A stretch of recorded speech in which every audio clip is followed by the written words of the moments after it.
Boa noite, galera. Tudo bem com vocês? Espero que vocês tenham aproveitado aí a semana sem aulas, né, presenciais, para dar uma olhada nos vídeos e também já uma estudada aí para a próxima semana, tá bom? Hoje a gente já liberou inclusive os casos, o estudo de casos, né, que vocês precisam entregar na quarta-feira. Depois a gente faz uma postagem aí lá no Face para facilitar e vocês não se perderem quanto às datas, tá bom? Bom, nós vamos falar hoje sobre doenças neurodegenerativas, que seria a aula de segunda-feira da semana que vem. E nessa aula nós vamos abordar apenas duas doenças neurodegenerativas, né? A Tânia já deve ter explicado para vocês possivelmente todas elas, algumas com maior ou menor superficialidade.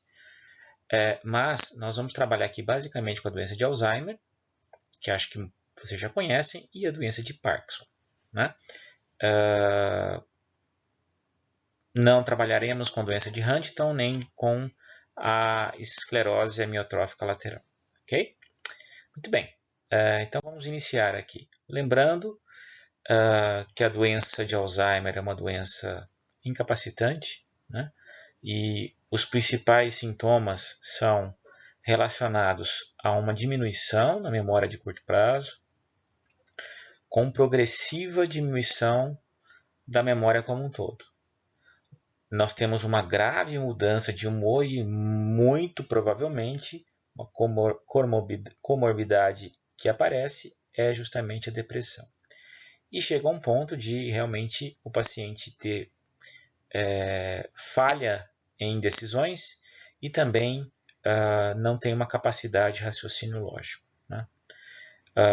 É uma doença muito triste, eu não sei se vocês já tiveram parentes ou amigos que conheceram alguém com Alzheimer.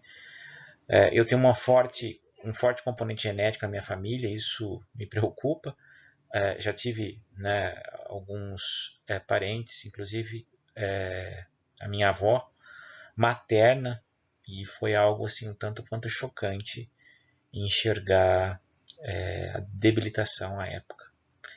Muito bem. Em princípio a gente chora, né? Bom, nossa, apareceu uma moléculazinha sem querer aqui, desculpem. Então, a doença de Alzheimer hoje ela é tratada basicamente com substâncias que podem provocar efeitos colinérgicos, né? Na maioria das vezes por efeitos indiretos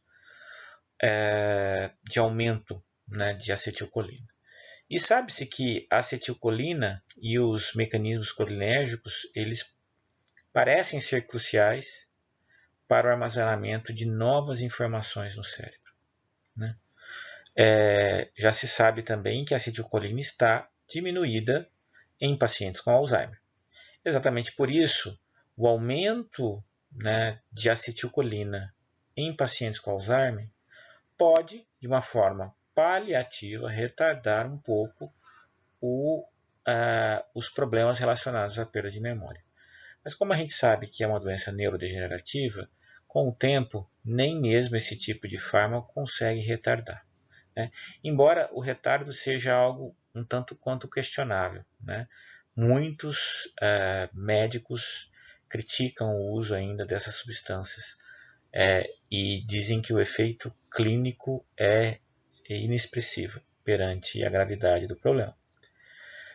Hoje nós temos já disponível na terapêutica também substâncias como é o caso da memantina, que é essa amino, essa base, né, alquílica, cicloalquílica, um tanto quanto simples, mas ao mesmo tempo complexa, né, em termos estruturais. São vários ciclos aqui fundidos com essa amina. E essa molécula tem capacidade de interagir com receptores de glutamato do tipo NMDA, que são receptores ionotrópicos de cálcio, e que sabe-se hoje que o cálcio pode estar relacionado a uma excitotoxicidade, né? Então, é uma molécula que pode tentar modular um pouco esses receptores de NMDA, também regulando a entrada de cálcio, né? Evitando que entre muito cálcio. Embora seja uma molécula que não cause um bloqueio total desses receptores, tá? É uma molécula interessante porque ela realmente modula, né? Enfim, mas também é uma molécula única, né? Isoladinha aí no seu mundo. Acredito que derivados dela tenham surgido, mas não com esse fim específico de tratamento de Alzheimer, tá? Bom, então vamos passar exatamente para a base do tratamento,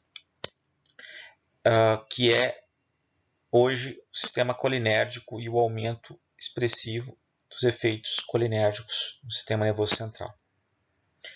Então, só para a gente lembrar, a acetilcolina ela é formada, né? Ela é formada por uma porção acetil, aqui em azul, ó, e por essa porção em pretinho com a carga no nitrogênio chamada colina. Então, acetilcolina.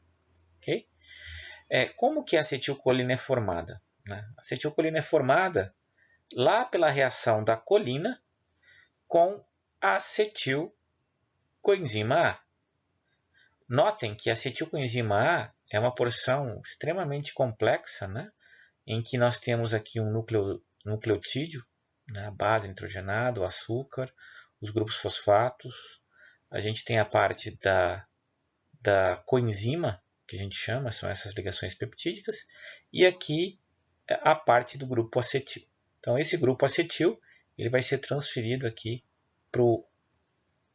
para a hidroxila da acetilcolina por ação de uma enzima chamada colina-acetiltransferase. Se é uma colina-acetiltransferase, é uma molécula que vai transferir o grupo acetil para a colina, formando então a nossa querida acetilcolina. A acetilcolina ela é degradada novamente nos seus precursores, no íon acetato e também na própria colina, como já foi dito, por ação de uma enzima chamada acetilcolinesterase. Vocês já estudaram, inclusive, a acetilcolinesterase no módulo 1 deste integrado 2. Tá? Acetilcolinesterase também é chamada de ASH. Ok? Bom, o tratamento ele é baseado de forma a aumentar concentrações de acetilcolina. Aumentar concentrações de acetilcolina podem ser de duas maneiras. Ou pelo uso de colinomiméticos, substâncias que mimetizam a acetilcolina, embora isso aqui seja muito pouco difundido. Mas também nós podemos ter inibidores de acetilcolinesterase, como é o caso dessas quatro moléculas aqui representadas. Tacrina, rivastigmina, donepezila e galantamina. Aqui está errado, é rivastigmina, tá? Acho que no próximo slide vai estar direitinho para vocês. Tacrina, o uso dela praticamente zero hoje, né? Rivastigmina, donepezila e galantamina, que é a mais recente, tem uso terapêutico, tá? Muito bem. Um ponto importante que acho que vale a pena nós detalharmos é justamente o seguinte, ó. Aqui tem os fármacos, ok? E aqui tem basicamente o que? A classe química, né? A tacrina é a classe das acridinas, a donepezila é das fenilpiperidinas, que a gente já vai ver, rivastigmina é da classe dos carbamatos e a galantamina dos alcaloides, né? Embora todas tenham certa seletividade para a acetilcolinesterase, aqui nós temos, né, na verdade, no nosso organismo, nós temos a periférica também. E, em princípio, a tacrina não tem seletividade para cerebral, enquanto os demais apresentam essa seletividade. Então, isso é uma característica de todos os fármacos que hoje estão na terapêutica. Um ponto relativamente importante é o tipo de inibição da acetilcolinesterase. a única molécula que não é reversível é a chamada rivastigmina. Ela trabalha com o termo pseudo-irreversível ou irreversível, tá? Porque é uma molécula que se liga covalentemente ao sítio receptor, ok? Uma questão importante também é que existem fármacos, como é o caso da galantamina, que ela não se liga diretamente somente, na acetilcolinesterase. Ela também é uma molécula que consegue se ligar diretamente nos receptores nicotínicos de acetilcolina e estimular os efeitos nicotínicos, tá? Os efeitos colinérgicos. Perdão. Então, esses são pontos relativamente importantes aí para essas moléculas, né? No caso, bom, em termos de propriedades farmacocinéticas, a gente consegue observar aqui que a donepezila tem uma ação relativamente intermediária, isso é bom, né? A rivastigmina ela tem uma ação curta e a galantamina tem uma ação ligeiramente mais longa, né? Não estou falando aqui da tacrina pelo fato de que o uso é extremamente negligenciado hoje, né? Negligenciado não, tem o uso basicamente restrito, tá? Bom, são moléculas que têm extensa metabolização hepática, principalmente a tacrina aqui no caso, mas donepezila também. E a gente tem que a rivastigmina ela tem uma metabolização hepática menor e por isso as interações fármaco-fármaco são também relativamente mais brandas, né?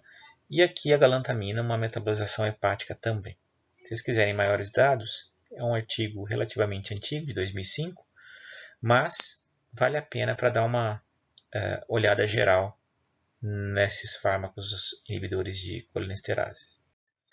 Muito bem, a primeira classe então é a classe dos arilcarbamatos, né? O que isso reflete? A estrutura geral de um arilcarbamato ele tem a porção arílica, aromática, e O, C-O, N, nada mais é do que uma função carbamato. Okay? Isso daqui é a estrutura geral de um arilcarbamato. E os arilcarbamatos, eles tentam mimetizar de alguma maneira a própria acetilcolina. Notem aqui a rivastigmina. A rivastigmina, ela tem a porção aril, certo? E a função carbamato. Ligado, né, a esse anel, a gente tem um nitrogênio, que é terciário, e em pH fisiológico pode se ionizar, ficar com carga positiva, ok? E aí assumir uma estrutura muito parecida com a própria acetilcolina. Lembrando que a acetilcolina já tem a carga real, né? Então, além dessa carga real, eu tenho uma cadeia carbônica e um éster. E no caso da rivastigmina, além dessa carga que pode existir dependendo do pH fisiológico, eu tenho uma cadeia lipofílica e um carbamato, ok?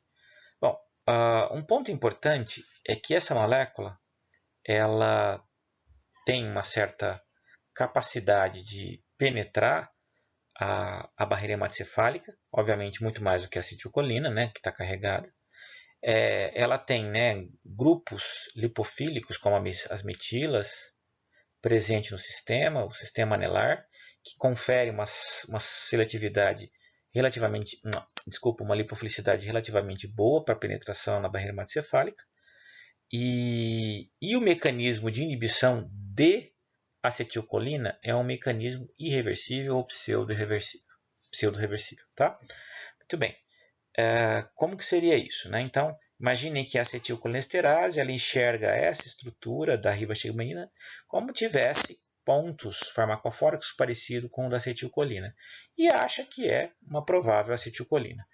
Aí ela vai lá, com uma serina que está presente no sítio catalítico da acetilcolinesterase, nós temos então um ataque nucleofílico a esse carbono, que é o carbono carbonílico que mimetiza o carbono carbonílico da acetilcolina. Então, a acetilcolina ela é hidrolisada aqui pelo ataque da acetilcolinesterase a esse carbono.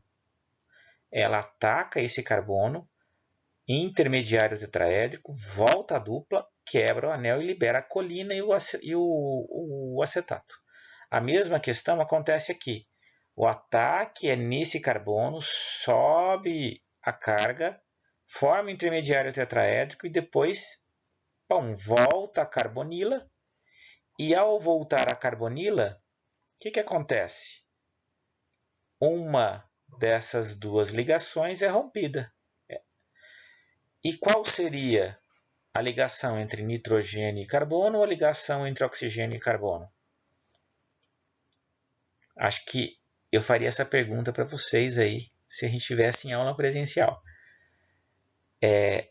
A ligação rompida é esta aqui, tá? Por que, professor? Agora é com vocês. Vocês vão me responder lá no Facebook, ok?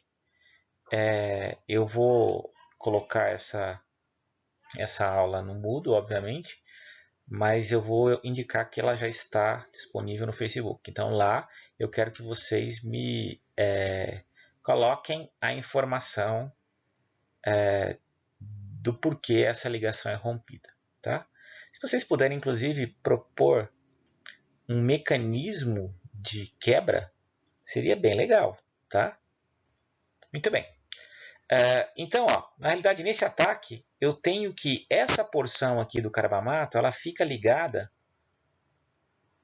à acetilcolinesterase, ou seja, bloqueando o efeito catalítico dessa serina. E isso permanece por um bom tempo ligado, deixando a molécula relativamente inativa, a macromolécula relativamente inativa. Isso faz com que novas acetilcolinas que aparecerem por ali não vão sofrer hidrólise, aumentando então as concentrações lá no sistema nervoso central. Ok? Muito bem. A gente tem a classe das aminoacridinas, mas eu não vou entrar em detalhes, tá bom? É uma molécula que a tacrina é uma aminoacridina derivada, né? É um sistema tricíclico com nitrogênio. É uma molécula que, se a gente pensar na acetilcolinesterase, ela se liga bem ao fundo do canal da acetilcolinesterase, mas ela também tem problemas de metabolização um tanto quanto graves que causam grave ou severa hepatotoxicidade, ok? Então o uso dela é bastante restrito. Bom, uma outra classe, na realidade a classe talvez mais importante dos inibidores de acetilcolinesterase para o tratamento de Alzheimer, é a classe das benzilpiperidinas, né? Olha lá, o que é uma benzilpiperidina? Sistema benzílico, né? Sistema aromático com o grupo metil, e o anel piperidíneo que vocês já conhecem. Ligado, né, por uma ponte metilênica a uma indanona, né? Se a gente lembrar que o anel aromático com o anel de 5 membros ligado é um indano, com a presença da carbonila, né, uma cetona, vira uma indanona, né? Pessoal, essa molécula é uma molécula que garante um efeito relativamente prolongado e tem uma grande afinidade pela acetilcolinesterase cerebral, tá? Isso é muito importante, né? Para não termos efeitos colinérgicos em nível periférico, somente no nível central, para aumento de cognição, como a gente já comentou no início da aula. Muitos estudos foram feitos de relação estrutividade para a donepezila, tá? Só que, infelizmente, nós não temos análogos na terapêutica que resultam em moléculas melhores. E por isso, eu acho até um tanto quanto perda de tempo ficar falando, olha, a retirada desse grupinho diminui a atividade, mas a introdução de um outro grupo aumenta a atividade. Se a gente não tem análogos na terapêutica, eu acho que fica um tanto quanto falha a relação entre atividade. Tá? Porém, a gente tem informações bastante interessantes da interação da molécula com a acetilcolinesterase. Se vocês tiverem interesse, tem esse artigo aqui, ó, do Chemical Biological Interactions de 2019, que mostra, na realidade, uma complexação da acetilcolinesterase com a donepezila. Né? Aqui está a visão 2D, e aqui está a visão 3D. Tentar enxergar algumas coisinhas aí. Né? Então, se a gente observar, nós temos aqui a porção fenilpiperidina, a porção metilênica e a indanona. Né? Notem que na acetilcolinesterase, eu não coloquei uma foto aqui para vocês, mas ela tem um canal, é um canal assim. Tá? E esse fármaco, né, a donepezila, ele se encaixa exatamente no canal completo, tá? Sendo que essa porção fenilpiperidínica está aqui na porção terminal do canal e a indanona com essas metoxilas está aqui na entrada do canal em região exposta ao solvente, que no caso é a água, tá? Então, é como se ela entrasse, ela se encaixasse em todo o canal, né, em todo o pocket, em todo o bolso bolso catalítico da enzima. Né? Via interações intensas aqui. Né? Uma delas é a de hidrogênio, que está representada aqui, com a carbonila da indanona, ponto bastante importante de interação. E outra delas, e outras interações acontecem via p-stacking com na realidade, esse triptofano 86 aqui.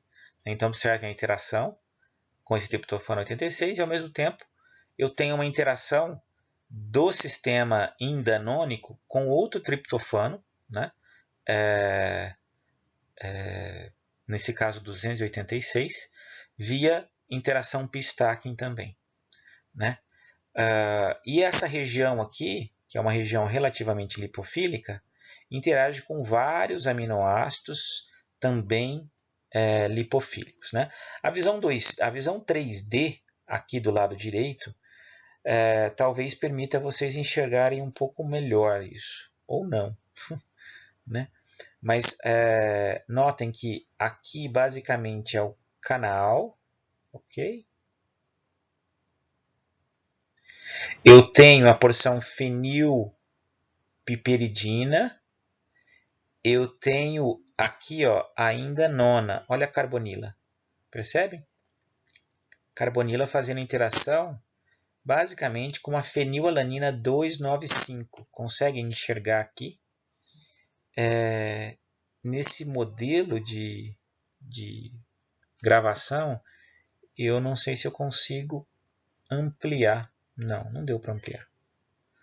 Infelizmente. Bom, então aqui é a fenilalanina 295, essa fenilalanina aqui, ó, tá? Que está fazendo a interação. Então observem, e aqui é a região de superfície exposta ao solvente. Então, observem como é uma interação relativamente bonita, preenchendo todo o pocket catalítico da enzima. Tá? Lembrando, mais uma vez, que nesse caso é uma interação reversível. Não é uma ligação covalente como a ribostigmina faz. Okay? Esse é um ponto extremamente importante. Muito bem. Uma outra classe, a classe dos alcaloides, e dentro dessa classe está representada a galantamina, pelo fato de que é uma molécula de origem natural, ela tem uma ação bastante interessante em sistemas colinérgicos, né? A diferença básica entre ela e os demais reside, obviamente, na estrutura, mas também no mecanismo de ação único. Ela consegue inibir a acetilcolinesterase, mas ao mesmo tempo ela também atua em receptor de acetilcolina do tipo nicotínico.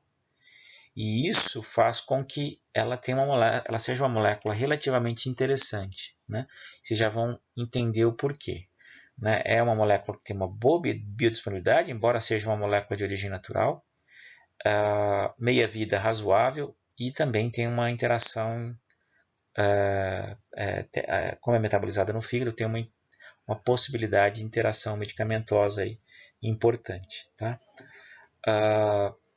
Vocês vão ver que a galantamina ela tem uma estrutura muito parecida, guardem isso, com a morfina. Tá? Lá no próximo módulo 3, a gente vai estudar um pouquinho dos opioides. Vocês vão ver que é uma estrutura extremamente parecida. Né? Muito bem. Também não tem uma relação sororatividade, até porque não foram feitos estudos muito detalhados da galantamina, né, ou derivatizações que pudessem gerar compostos melhores que ela. Okay? Muito bem, então, na realidade nós temos que a galantamina ela pode inibir a acetilcolinesterase e, obviamente, essa inibição de acetilcolinesterase aumenta níveis de acetilcolina que estão, de alguma forma, interagindo com receptores muscarínicos e nicotínicos, como a gente já ouviu falar. Né? E dessa interação com receptores muscarínicos, nós temos indiretamente uma produção reduzida de proteína beta-amiloide. Proteína beta-amiloide, como vocês devem ter visto na aula da Tânia, é aquela proteína que sofre o acúmulo, né, que acumula para a produção das placas senis. Né? E o outro mecanismo de ação proposto para a galantamina é a ação sobre receptores nicotínicos, que são aqueles NACHR, o Receptor Nicotinic Acetylcholine. Ok? São moléculas que atuam, ou é uma molécula que atua em receptor não diretamente no sítio ativo, mas no sítio alostérico desse receptor. E o estímulo, né, a esses receptores, a interação com esses receptores e a ação agonista sobre eles, gera primeiramente uma produção de BCL2. A BCL2 ela é uma proteína anti-apoptótica e ela sendo uma proteína anti-apoptótica, eu tenho, obviamente, uma proteção contra a apoptose, gerando uma neuroproteção, ou até mesmo uma proteção contra o estresse colinérgico neuronal. Né? Então, por duas vias, eu tenho que a proteína antiapoptótica pode causar neuroproteção. Tá? Mas um ponto importante também é que a gente, interagindo com esses receptores em algumas subunidades específicas, nós temos uma proteção também contra a toxicidade da proteína beta-amiloide e uma proteção extra contra a toxicidade glutamatérgica e, é claro, provocado pelo excesso de cálcio liberado nessas vias excitatórias. Né? Então, em ambos os casos, no caso da inibição da acetilcolinesterase ou da atuação sobre receptores nicotínicos, a gente tem fenômenos de neuroproteção. Né? Acredito que a Tânia deva ter comentado um pouquinho melhor sobre esses aspectos mecanísticos e fisiopatológicos provocados aí pela galantamina. Okay? Muito bem, então agora a gente vai sair da doença de Alzheimer para a doença de Parkinson. Né? Doença de Parkinson também é uma degeneração lá na substância negra, né? No gânglio basal, que leva a um desequilíbrio de neurotransmissores. Né? O que seria esse desequilíbrio de neurotransmissores? Observem que aqui eu tenho a estrutura da dopamina e aqui eu tenho a estrutura da acetilcolina. Notem o desequilíbrio que nós temos na doença de Parkinson. Nós temos muito mais acetilcolina do que dopamina. E vocês devem se lembrar que a falta de dopamina na substância negra, né, na região do gânglio basal, gera os efeitos parkinsonianos, né, que a gente estudou lá nos antipsicóticos, não é isso? A gente tem uma falta de dopamina e essa falta de dopamina provoca então os tremores, a marcha arrastada, a discinesia e todos os efeitos característicos do Parkinson, que a Tânia também deve ter comentado. É uma doença também incurável e progressiva. E o objetivo do tratamento do Parkinson é restaurar a atividade dopaminérgica e, paralelamente, tentar diminuir um pouco a superatividade colinérgica. Tá? Então, como que a gente faz isso? De duas formas. Ou nós utilizamos fármacos que são chamados anticolinérgicos, que tentam restaurar o equilíbrio, obviamente, entre acetilcolina e dopamina, ou os fármacos que preservam o neurotransmissor dopamina nas vias. Né? E aí nós temos uma infinidade de moléculas que podem, de alguma maneira, preservar o neurotransmissor. Nós temos os precursores de dopamina, que são os mais usuais. Temos agonistas de receptor de dopamina, que são os mais novos. Nós temos aquelas moléculas que provocam a inibição de enzimas que catabolizam a dopamina. E ainda outras moléculas que são muito mais utilizadas em outros níveis, em outros tipos de condições do que no Parkinson propriamente dito, tá? Que são os liberadores de dopamina, bloqueadores, recaptura de dopamina, estimulantes da síntese de dopamina. Tá? Muito bem, a gente não vai estudar todos eles. Tá? Nós temos que lembrar apenas que existem alguns anticolinérgicos, que são moléculas que antagonizam, né, os efeitos da acetilcolina. Vocês devem ter estudado o anticolinérgico no módulo 1, lá com a Janine. E esses anticolinérgicos, eles se assemelham em algum grau com a acetilcolina, que está aqui desenhada para vocês, de modo que eles têm um nitrogênio característico, e ligado a essa região, nós temos grupos volumosos. Né? Então, notem, o biperideno, que é um dos fármacos mais tradicionais no uso em associação com outros fármacos para a doença de Parkinson, ele é uma molécula que tem o nitrogênio, não é carregado, obviamente, por questões óbvias de passar sistema nervoso central, mas ele tem lipofilicidade nessa região e ele tem grupos volumosos nessa outra região. Observem que esses grupos volumosos estão separados por 2 carboninhos. Então, o biperideno é uma molécula que se liga a receptor colinérgico e bloqueia esse receptor. Obviamente, ele tem uma ação em estados mais iniciais da doença de Parkinson e geralmente pode ser terapia adjuvante com a levodopa, que a gente vai ver. Na realidade, ele é uma molécula, ou eles, né, como um todo, são moléculas que têm uma ação apenas moderada no tratamento dos tremores ocasionados pelo excesso colinérgico, obviamente, e também pela diminuição da dopamina. Tá bom? Bom, mas nós temos aqueles caras que são os precursores de dopamina. Tá? Nesses casos, a molécula mais tradicional existente é a levodopa. Né?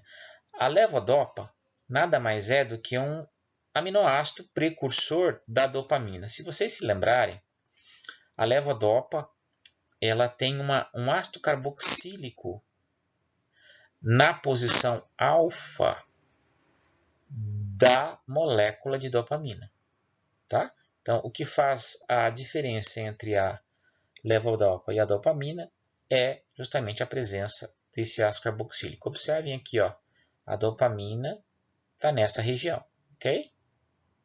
Aqui é substituído por um ácido carboxílico. Muito bem. A dopamina ela tem que chegar de alguma forma lá no sistema nervoso central, certo? Então ela tem que chegar de alguma maneira lá. Se eu tentasse administrar dopamina direto, né, por exemplo, por via oral, a gente não teria uma absorção adequada, tá? E isso pode prejudicar significativamente a terapia. E por que então a levodopa é utilizada no lugar da dopamina? Porque a levodopa ela tem alguma característica, como vocês já podem observar, de aminoácido. Se a gente apagar essas duas estruturas aqui, esses dois grupos de hidroxila, a gente tem uma fenilalanina praticamente. Então ela é absorvida em transportes ativos de aminoácido, né? Que não necessitam somente da questão da lipossolubilidade para atravessar membranas. Então por isso que você geralmente trabalha com a levodopa e não a dopamina, tá? Um outro ponto importante em termos de característica fisicoquímica é que a dopamina ela é mais básica no pH fisiológico do que a levodopa. Isso faz com que eu tenha uma probabilidade, uma proporção de formas ionizadas de dopamina muito maior lá, por exemplo, no sangue. E isso inviabiliza mais um pouco a passagem da molécula para o sistema nervoso central, né? Então, se vocês notarem, o pKa desse nitrogênio para a levodopa é 8,7 e o pKa desse nitrogênio para a dopamina é 10,6. Essa diferença no pKa faz com que eu tenha uma molécula, né, uma maior proporção da forma ionizada no sangue. Queria perguntar para vocês, e eu quero que vocês me respondam também lá nos comentários, por que essa diferença de pKa nessas duas moléculas, tá? Por que o nitrogênio, esse nitrogênio tem um pKa 8,7 e esse nitrogênio tem um pKa 10,6? Não adianta falar para mim que é porque esse ácido carboxílico deixa a molécula mais ácida. Não é isso, ok? Já estou dando uma dica. Então, eu quero que vocês me respondam lá nos comentários, tá bom?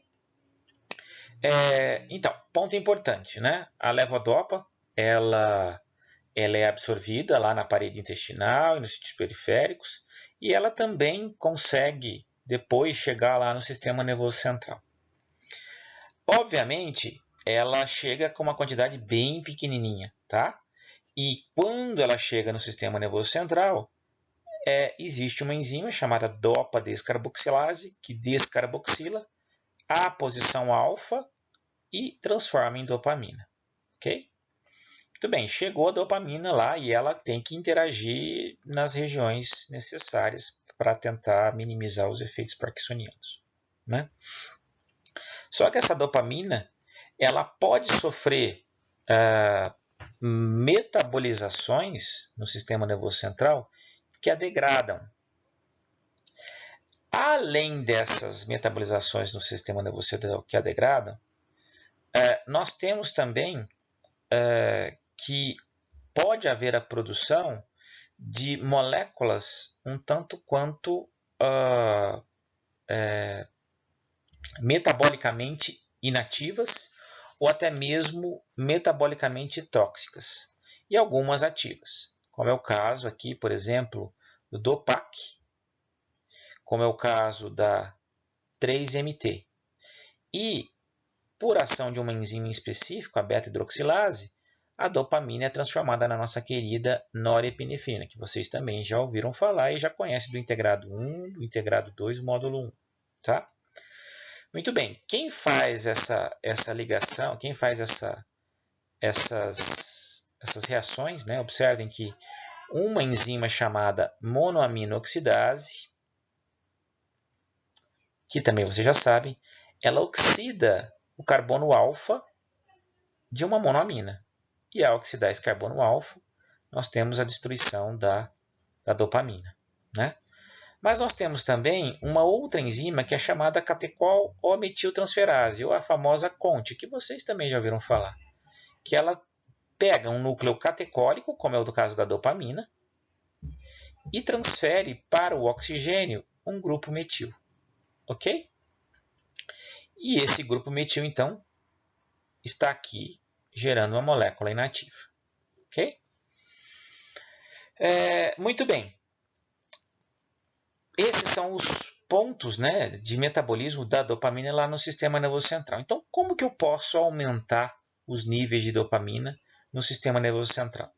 Por exemplo, inibindo mal, inibindo catecol-metiltransferase. Não é usual inibirmos beta-hidroxilase, mas nós temos fármacos que inibem essas duas enzimas anteriores, tá? Que a gente vai ver daqui a pouco. Mas um ponto importante, né, é a utilização da levodopa com estes inibidores de degradação de dopamina, ok? Como é o caso de inibidor de Mal e inibidor de Conte.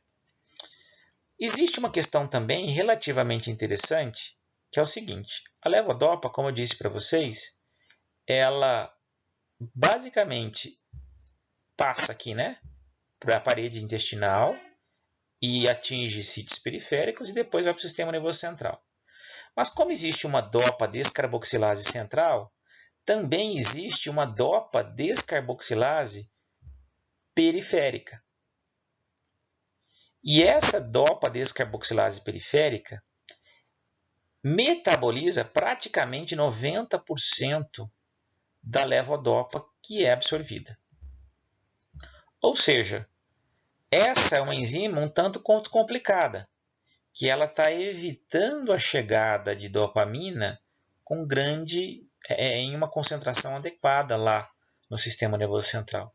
Então, é usual nós termos inibidores de dopa descarboxilase periférica, não central, periférica, ok? Então, também é usual a associação levodopa com esses inibidores de dopa descarboxilase periférica, tá bom? Então, vamos ver um pouquinho sobre os inibidores de dopa descarboxilase periférica. São moléculas um tanto quanto parecidas com a dopamina. A gente já vai ver isso. Uma delas é a famosa carbidopa. A gente também tem a benzerazida. Notem que são moléculas que reduzem a dose da levodopa de 2 a 30 vezes. Isso é muito bom, né? Porque são inibidores de dopa descarboxilase central, periférica. São moléculas polares e não penetram apreciavelmente no sistema nervoso central. Ok? Muito bem. Então, observem que, em comparação com a dopamina, olhem lá rapidinho no slide anterior, mas a dopamina ela tem o nitrogênio terminal, tem o grupo catecol e aqui termina com o grupo feniletilamina, certo? Muito bem.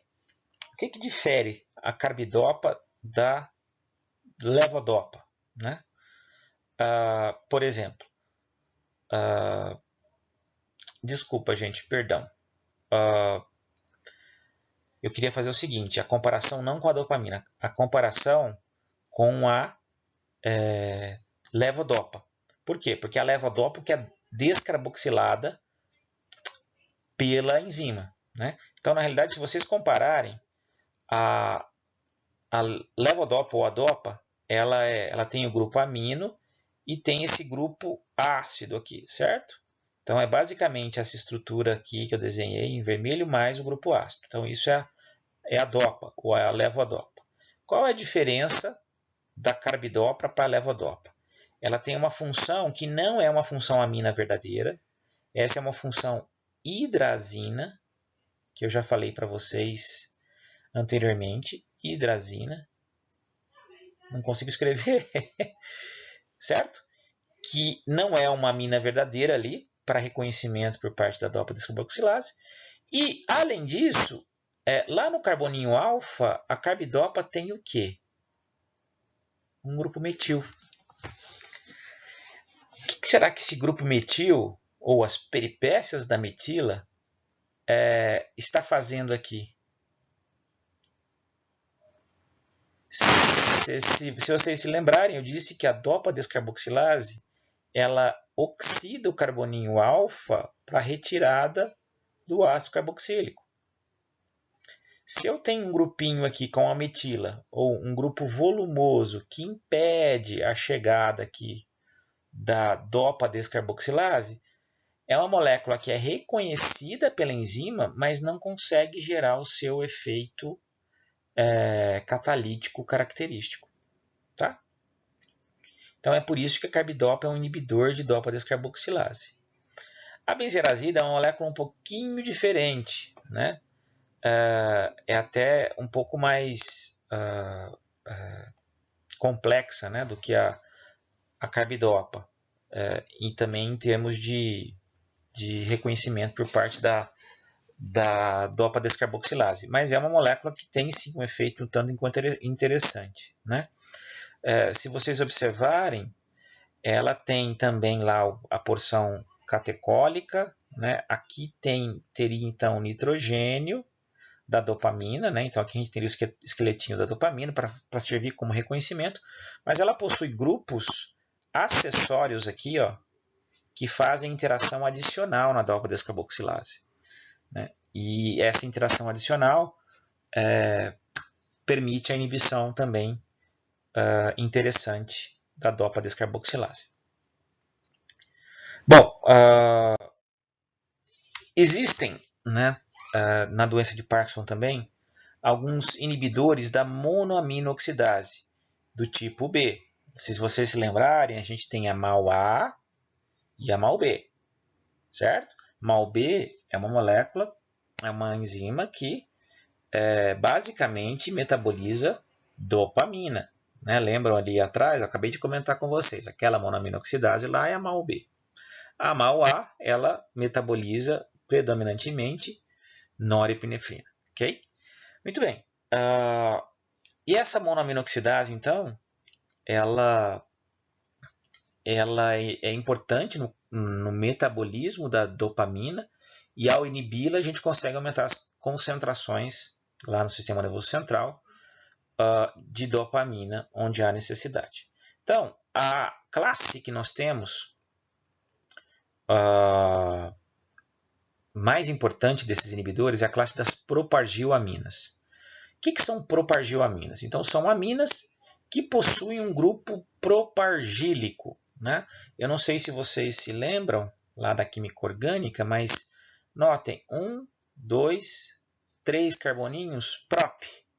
Quando eu tenho essa tripla ligação, esse grupinho em específico, né, esse grupinho aqui em específico é chamado de propargil.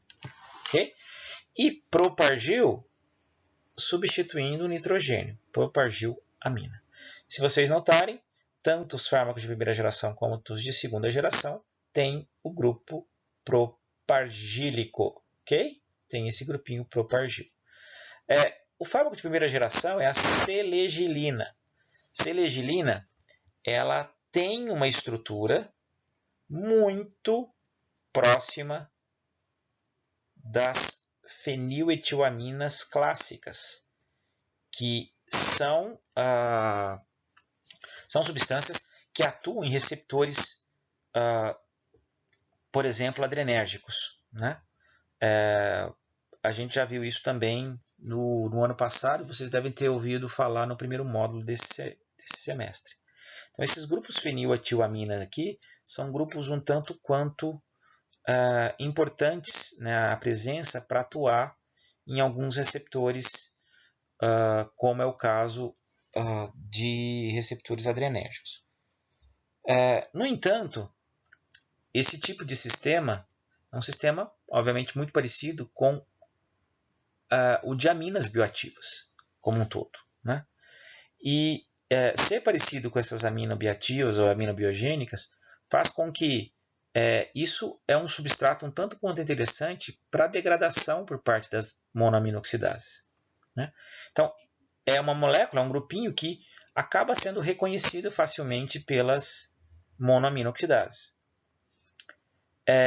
E, como vocês sabem, no caso de uma monoaminoxidase, ela oxida o carbono alfa ao nitrogênio. Esse carboninho alfa também tem o quê? Uma metila. e impede, né, na realidade, essa molécula se liga à monoamina oxidase, mas ela não consegue proceder à oxidação a esse carbono.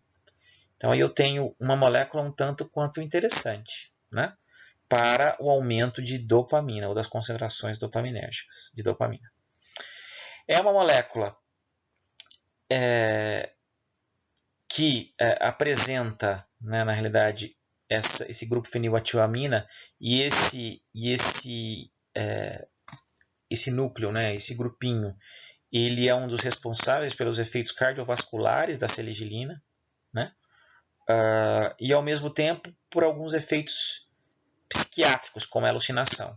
É uma molécula que é muito parecida também com anfetamina, né? Eu não coloquei aqui para vocês, mas por ser uma molécula parecida com anfetamina, a gente tem aí também características alucinogênicas em casos de predisposição e em casos mais raros. Bom, no caso das moléculas de segunda geração, a pargilina e a rasagilina, elas possuem o grupo propargilamina, se vocês observarem, só que elas diminuíram a distância entre o anel aromático e o nitrogênio.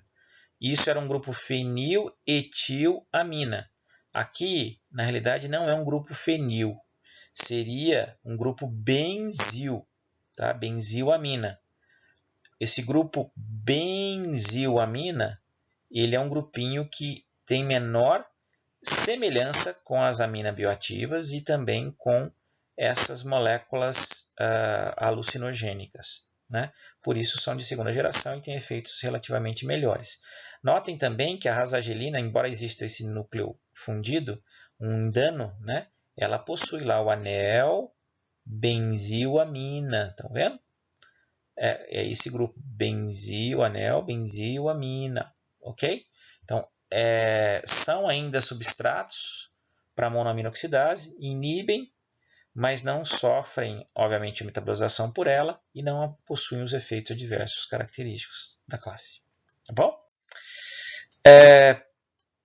Por último, nós temos aqui os inibidores da catecol-O-metiltransferase, que é a famosa CONT, né? E exatamente aqui a classe mais usual, mas também não tem muita utilidade clínica, a classe dos nitrocatecóis. Nitrocatecóis porque eles possuem um grupo nitro num sistema catecólico, ok? Ó, sistema catecólico, ok?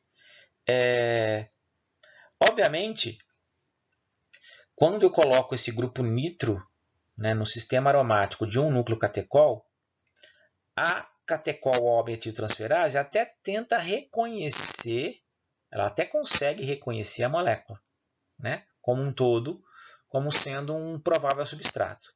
Só que esse tipo de grupo é um grupo que vai bloquear, por questões estéricas de interação,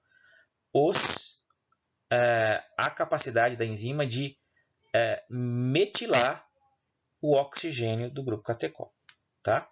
Então é por isso que são moléculas que têm grupos essenciais para interação com a catecol-metiltransferase, mas não sofrem a ação característica de O-metilação, tá? Basicamente são inibidores irreversíveis, são moléculas que se ligam fortemente à enzima, e eles apresentam aí alguns efeitos adversos um tanto quanto fatais, né? Como é o caso da tolcapona. A tolcapona nem tem mais utilidade hoje, mas a entacapona ainda tem, né? Mas ela possui sim uma hepatotoxicidade característica. E é possível de associar também com os outros fármacos, porque são mecanismos relativamente diferentes. Tá? Só para fazer uma gracinha, são os fármacos do Al Capone. Besta, né? Bom, e por último, gente, mas não menos importante, hoje em dia existem muitos estudos de agonistas dopaminérgicos. aqueles que atuam diretamente em receptores dopaminérgicos, como é o caso da apomorfina, bromocriptina, a rotigotina, o pramipexol e o ropinorol, né? São moléculas que, em princípio, podem ser usados em monoterapia. Eles retardam complicações motoras, não necessitam de bioativação, né, como é o caso da levodopa, e eles mimetizam a ação da dopamina, porém não são tão potentes nesse aspecto. Tá? Eu só coloquei aqui como exemplo para vocês, tá bom? A gente não tem nenhuma relação entre atividade e nem moléculas ainda com esse fim na terapêutica, tá bom?